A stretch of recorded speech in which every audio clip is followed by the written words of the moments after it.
মেয়েটাকে, ওই মেয়েটা নিজে থেকেই আসছে কেক খাওয়াতে, আমরা চিনি না। তো এই জায়গাটা ডেফিনেটলি আমার গায়ে লেগেছে। চলতি মাসের শুরুতে একটি অনুষ্ঠানে দেখা যায় চিত্রনায়ক অনন্ত জলিলকে কেক খাওয়াচ্ছেন মডেল নাজমি জান্নাত।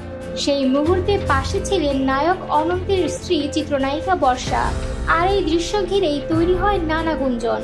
সংবাদ মাধ্যমে দাবি করা হয় এ নিয়ে বর্ষা নাকি অভিমান করেছিলেন, যদিও পরে বর্ষা সাফ জানিয়ে দেন এমন কিছু তিনি ভাবেননি, বরং ফেসবুকে একটি স্ট্যাটাসে তিনি স্পষ্ট ভাষায় লেখেন, মজার ব্যাপার হলো মেয়েটা কে ছিল আমরা দুজন কেউ চিনি না।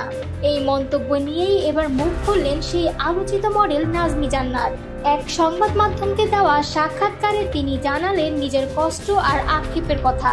নাজমি বলেন, অনন্ত জলিলের ওয়াইফ আমাকে ছোট করে দেখেছেন। তিনি বলেছেন আমি নিজে থেকেই কেক খাওয়াতে গিয়েছি, আর তারা নাকি আমাকে চেনেন না। প্রথমে আমি কিছু মনে করিনি। স্টেজে গিয়ে কেক খাওয়ানোর সময়টা আমার কাছে নর্মালি লেগেছিল।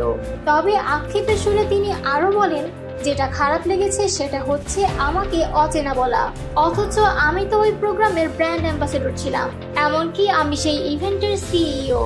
নাজমির দাবি অনুষ্ঠান চলাকালে মাইকে তার নাম ঘোষণা করে স্টেজে ডাকা হয়েছিল, হাতে দেওয়া হয়েছিল ক্রেস্ট। তবুও যদি কেউ না জানেন তিনি কে, তাহলে সেটা খুবই দুঃখজনক। সরাসরি বর্ষার প্রতি অনুরোধ জানিয়ে নাজমি বলেন, পরবর্তীতে কেউ যখন কোনো প্রোগ্রামে যাবেন তখন যেন অন্তত জেনে নেন তারা কার সঙ্গে স্টেজে উঠছেন।